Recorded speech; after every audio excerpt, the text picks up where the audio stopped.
बहुत सारे बच्चे जब कॉलेज में जाते हैं तो उनको 1-2 साल तो इसी चीज़ में समझने में लग जाते हैं कि इस कॉलेज में करना क्या है हमें।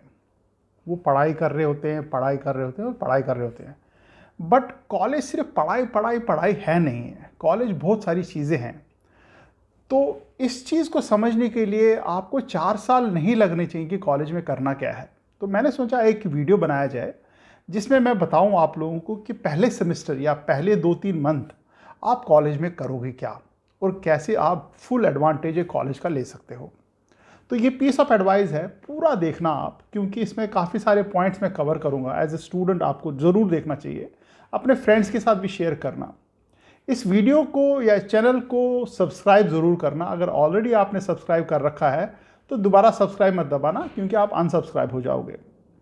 चैनल को पूरा देख के अगर आपके मन में कोई क्वेश्चन आता है, वीडियो देखने के बाद आपके मन में कुछ और भी कुछ सवाल है अपार्ट फ्रॉम कॉलेज लाइफ या अपार्ट फ्रॉम ब्रांच या कुछ और भी क्वेश्चंस हैं, तो आप ज़रूर कमेंट सेक्शन में पूछिए। नॉर्मली 1-2-3 घंटे में मैं आपको जवाब दे देता हूँ। अगर रात का टाइम है तो जवाब नहीं आ पाता है, अगले दिन आ जाता है। लाइक भी दबाइए। अगर आपको कुछ ऐसे चीज़ें हैं जो वीडियो में अच्छी लग रही हैं तो उस पर अभी आप थोड़ा सा कमेंट कर दीजिए, सो दैट उससे थोड़ा इंकरेजमेंट मिलता है कि हाँ, ये चीज़ें आपको वीडियो में अच्छी लगी। तो स्टार्ट करते हैं आज का वीडियो, जिसमें मैं आपको बताऊंगा पहले 3-4 महीने यानी कि फर्स्ट सेमेस्टर में करना क्या चाहिए आपको, सो that you get a full 4 year of advantage या 3 ईयर ऑफ एडवांटेज या जितना भी टाइम आप कॉलेज में आप स्पेंड कर रहे हो। नॉर्मली जो आपका सेमेस्टर होता है वो करीब 3-4 महीने का ही होता है। 1 महीने की जो विंटर वेकेशन और 2-3 महीने की आपकी समर वेकेशन, इफेक्टिवली आपका 2-3 महीने का ही सेमेस्टर बचता है। बाकी फिर एग्ज़ाम वगैरह में निकल जाता है। सबसे पहले जब आप कॉलेज में जाते हैं तो फर्स्ट वीक में ही आपका ओरिएंटेशन स्टार्ट होता है, या आपको पूरा हफ्ते का एक ओरिएंटेशन सेशन हो जाते हैं वहाँ पे। उस ओरिएंटेशन सेशन को आप डेफिनेटली बहुत अच्छी तरह से अटेंड करना।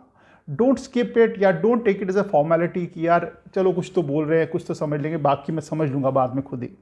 आप उसके चीज़ों को अच्छी तरह से, क्योंकि वो आपको कॉलेज के बारे में बताएंगे। डिफरेंट डिफरेंट प्रोफेसर्स को आपके साथ इंट्रोड्यूस किया जाएगा, उनमें क्या क्या पढ़ाने की क्षमता है, क्यों वो अच्छे प्रोफेसर्स हैं, आपका करिकुलम कैसे कैसे चलेगा, कॉलेजेस में डूज एंड डोंट्स क्या हैं, वो सारी आपकी जो 1-2-3 साल जितने भी कॉलेज के साल हैं उसमें आपको समझाया जाएगा कैसे आपको स्पेंड करना है। इसलिए ओरिएंटेशन आपके लिए बड़ा इंपॉर्टेंट है। अगर ऑनलाइन ओरिएंटेशन है तो भी इंपॉर्टेंट है, अगर ऑफलाइन कैंपस में हो आप तो भी इंपॉर्टेंट है ओरिएंटेशन। इसको आप ज़रूर अटेंड करना। उसके बाद जो दूसरी चीज़ ये है, जैसे स्कूल में आपका एक फिक्स टाइम टेबल होता है। सुबह 9 बजे से या 8 बजे से लेकर 2 बजे तक क्लासेस होती हैं और कंटिन्यूस क्लासेस और बीच में एक ब्रेक होता है। बट कॉलेज में जो टाइम टेबल है वो थोड़ा सा डिफरेंट होता है। कभी कभी क्या होता है, एक डे में 2-3 क्लासेस होती हैं और दूसरे डे में शायद एक ही क्लास होगी। कोई शाम की क्लास होगी, कोई सुबह की क्लास होगी। तो पॉसिबिलिटी है कि आप उस टाइम टेबल को फॉर्म या समझने में बहुत टाइम निकाल लो और आपकी इन प्रोसेस क्लासेस मिस हो जाएं। तो इसलिए आपको टाइम टेबल समझना बड़ा इंपॉर्टेंट है, कॉलेज का टाइम टेबल। क्योंकि ऐसा नहीं कि आप सुबह 8 बजे कॉलेज में घुसे और 2 बजे निकले। कभी कभी मॉर्निंग क्लास होगी, कभी कभी इवनिंग क्लास होगी, कभी कभी आफ्टरनून क्लास होगी। क्लासेस के बीच में 2-3 घंटे का टाइम होगा जब आप हॉस्टल में वापस जाओगे, सो जाओगे या कुछ काम करोगे या मेस में खाना खाओगे। इसलिए टाइम टेबल नंबर 2 पे है। टाइम टेबल आपको समझना पड़ेगा। अटेंडेंस शेड्यूल क्या है वो भी समझना पड़ेगा। कॉलेज में आप अटेंडेंस को कैजुअली नहीं ले पाओगे, क्योंकि बहुत सारे कॉलेजेस का एक फिक्स अटेंडेंस क्राइटेरिया होता है कि आपकी 75% या 80% अटेंडेंस होनी चाहिए। सो उस चीज़ को आप ज़रूर समझना। ऐसा ना हो कि कॉलेज में बहुत सारे बच्चे क्लासेस बंक करते हैं।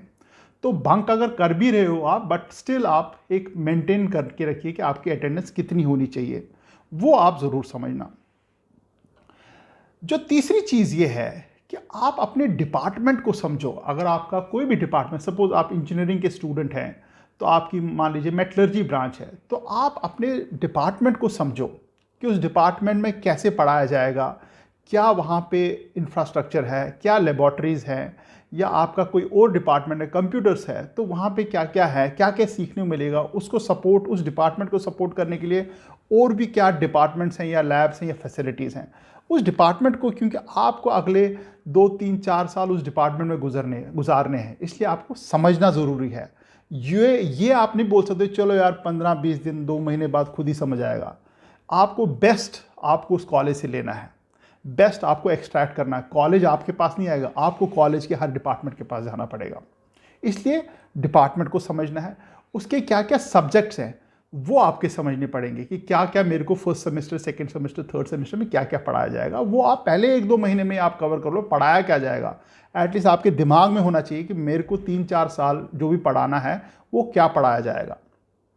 जो फोर्थ है, काफ़ी सारे कॉलेजेस जो होते हैं वो इलेक्टिव्स और माइनर्स का ऑप्शन देते हैं कि आपके ये 3 सब्जेक्ट तो फिक्स हैं, आपके डिपार्टमेंट के हैं, आप किसी और डिपार्टमेंट के माइनर्स या इलेक्टिव पिकअप कर सकते हो। फॉर एग्जांपल आप मेटलर्जी में हैं, मेटलर्जी डिपार्टमेंट है, तो आप पॉसिबिलिटी है कि आप कंप्यूटर साइंस के 1-2 जो सब्जेक्ट्स हैं उसको उठा सकते हो, या आप इकोनॉमिक्स के 1-2 सब्जेक्ट उठा सकते हो एक सेमेस्टर में, सिमिलरली दूसरे, तीसरे, चौथे सेमेस्टर में।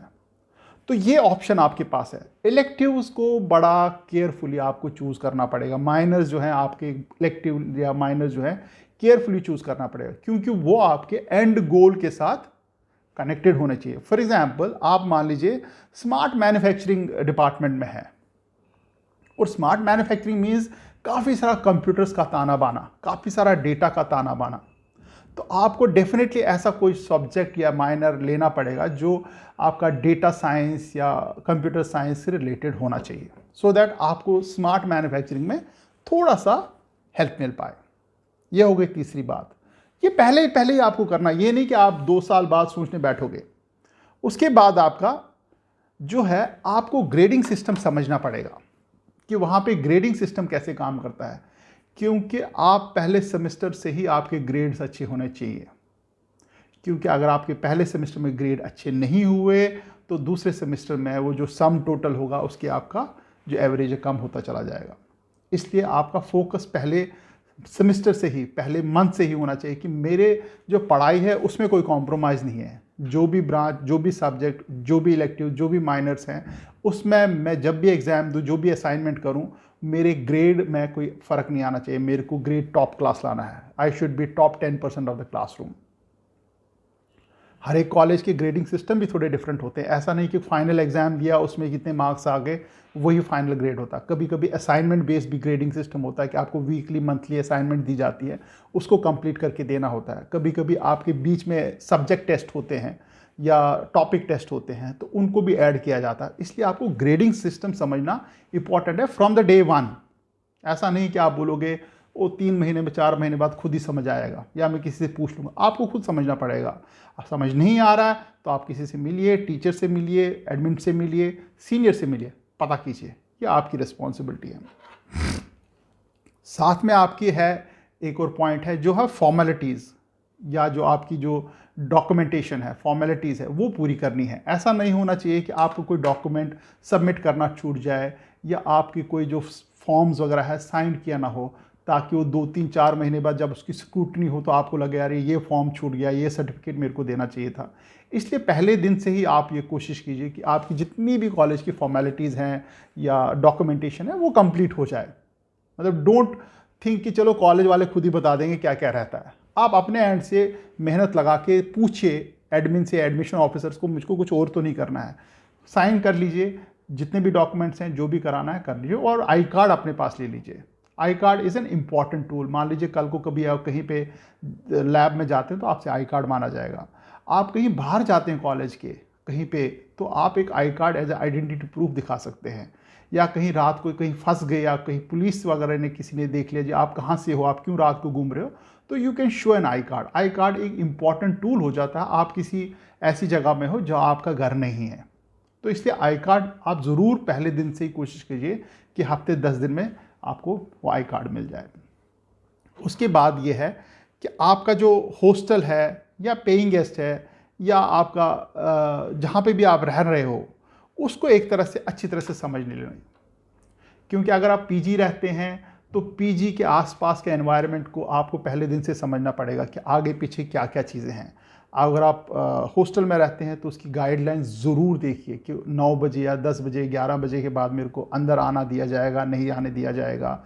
क्या क्या रूल्स एंड रेगुलेशन, क्योंकि हॉस्टल के बड़े स्ट्रिक्ट रूल्स एंड रेगुलेशन होते हैं। आप क्या कर सकते हो, क्या नहीं कर सकते हो, डूज एंड डोंट्स। ऐसा ना हो कल आपके ऊपर कोई डिसिप्लिनरी एक्शन हो जाए, इसलिए वो समझना ज़रूरी है। भले ही आप ऐसा कोई काम नहीं करोगे जिससे आपको कल को परेशानी हो, फिर भी आपको समझना पड़ेगा कि क्या आप रूम में कर सकते हो, क्या नहीं कर सकते हो।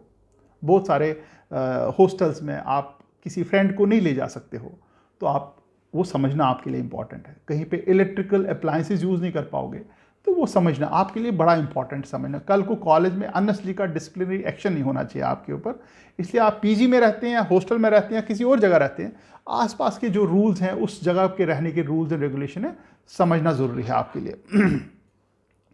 एक इम्पॉर्टेंट पॉइंट हो जाता है, अब पहले 3-4 महीने में हर एक कॉलेज में डिफरेंट सोसाइटीज़ होती हैं, डिफरेंट क्लब्स होते हैं जो आपकी हॉबीज़ या आपके जो करियर गोल के साथ अलाइन होते हैं।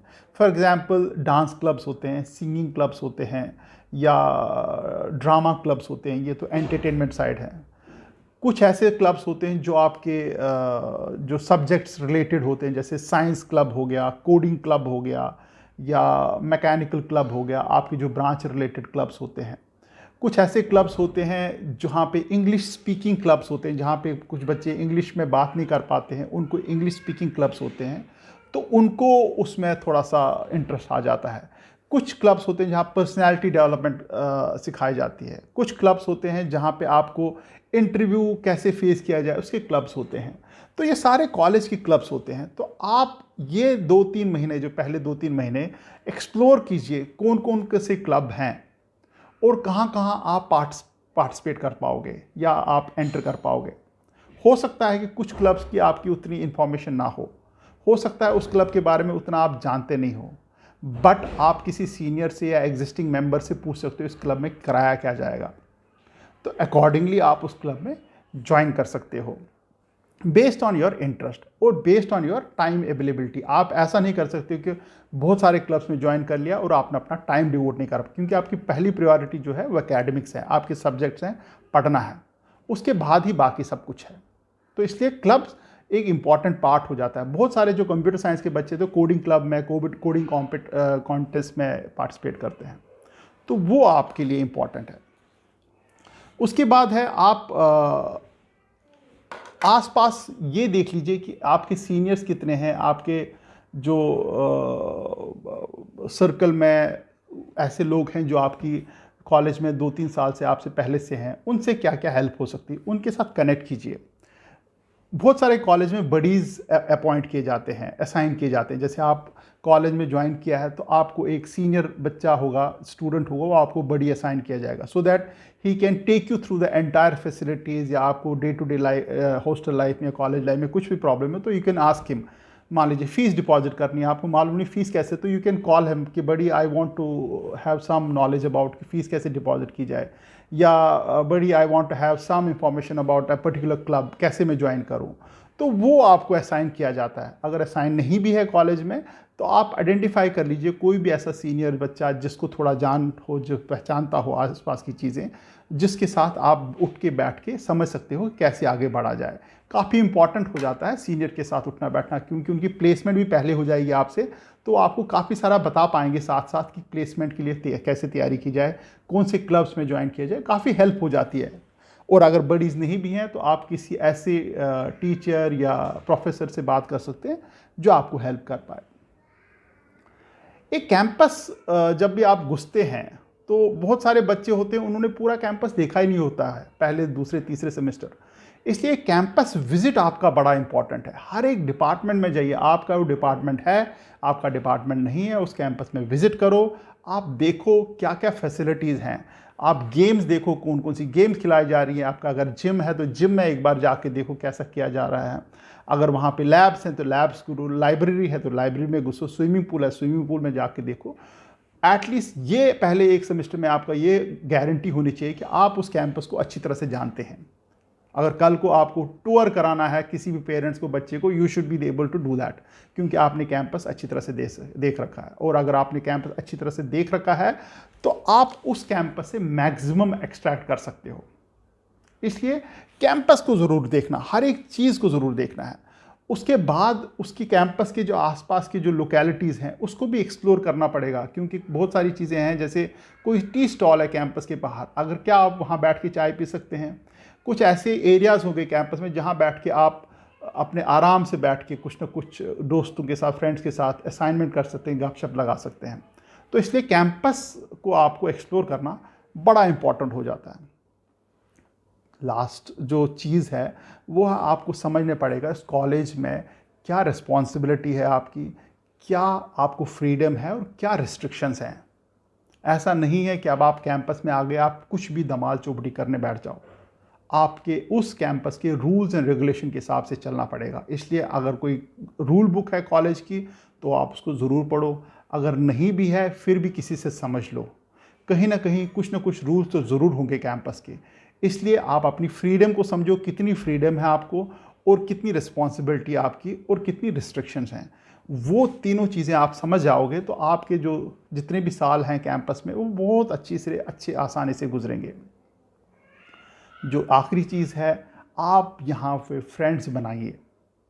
You should be seen as a friend. College में बहुत बड़ी कहावत है, कहते आप कॉलेज में हर कोई आपका दोस्त है अनलेस अनटिल आप किसी से दुश्मनी कर बैठो। कॉलेज में आके हर कोई बच्चा आपका दोस्त है, तो इसलिए हर एक से फ्रेंडशिप कीजिए। ये नेटवर्क, ये एलुमनाई कहाँ आपको यूज़ होंगे, कब आपको 10, 15, 20 साल बाद आपको यूज़ होंगे, आपको खुद भी नहीं पता होगा। This is the power of alumni, this is the power of networking. Networking के ऊपर ही दुनिया जहाँ टिकी हुई है। जब हम बोलते हैं IIM अहमदाबाद का एलुमनाई, वो नेटवर्किंग है, दैट्स ए नेटवर्किंग। आज अगर मैं IIM अहमदाबाद का स्टूडेंट हूँ और कहीं मेरे को IIM अहमदाबाद का कहीं पे कोई काम है और वहाँ पे कोई स्टूडेंट या कोई एक्स एम्प्लॉय या वहाँ पे बैठा हुआ, he will be able to help me out, क्योंकि वो जानता मैं किस कॉलेज से हूँ। तो this is the power of friendship, this is the power of networking, this is the power of alumni. Last में आपको अपना बजट देखना पड़ेगा कि आपका बजट अब फाइनली बैठा क्या है। 2-3 महीने के बाद आपको कैलकुलेट, क्योंकि हर एक खर्चा आप लिखना शुरू करो डायरी में कि आपने खाना खाया कितने का, मेस का खर्चा कितना है, आपने स्टेशनरी खरीदी कितनी की, लॉन्ड्री की कितनी की, so that you will be able to firm up your expenses कि मेरे मंथली इतने हज़ार रुपये खर्च हो रहे हैं। और उसके बेसिस पे you can ask your parents कि मेरे को मंथली इतना खर्चा लगेगा, क्योंकि this is a very good activity exercise कि आप अपने बजट में चल रहे हो। हाँ, कभी कोई खर्चा एक्स्ट्रा हो जाता है कि कहीं घूमने चले गए, कहीं मूवी चले गए या कहीं टूर पे चले गए, तो वहाँ पे एक एक्स्ट्रा खर्चा हो जाता है। बट अगर आप कॉन्शियस है बजट के, your life will be very easy and your life for your parents will be very easy, क्योंकि उनको मालूम है हमारे बच्चे को पर मंथ इतना पैसा भेजना है। ये चीज़ें थी जो मुझे लगा मैं आपको बताऊं, बट ये सारी चीज़ें आपको पहले दूसरे मंथ में ही कंप्लीट करनी है। यू शुड नॉट वेट कि मैं दूसरे साल तीसरे साल करूंगा, ऐसा कुछ मत करना। आप पहले 2-3 महीने में ये चीज़ें कंप्लीट करो। Your life would be much smoother, much easier, और you will be able to get maximum out of campus life. जब हम बोलते हैं ना कैंपस लाइफ, आपको कैंपस लाइफ से मैक्सिमम मिलेगा। और भी कोई क्वेश्चंस हैं और भी आपके मन में विचार है, आप वीडियो को सब्सक्राइब कीजिए। कोई भी आपके मन में ख्याल आता है आप प्लीज़ पूछिए मेरे से। All the best, thank you very much and do well.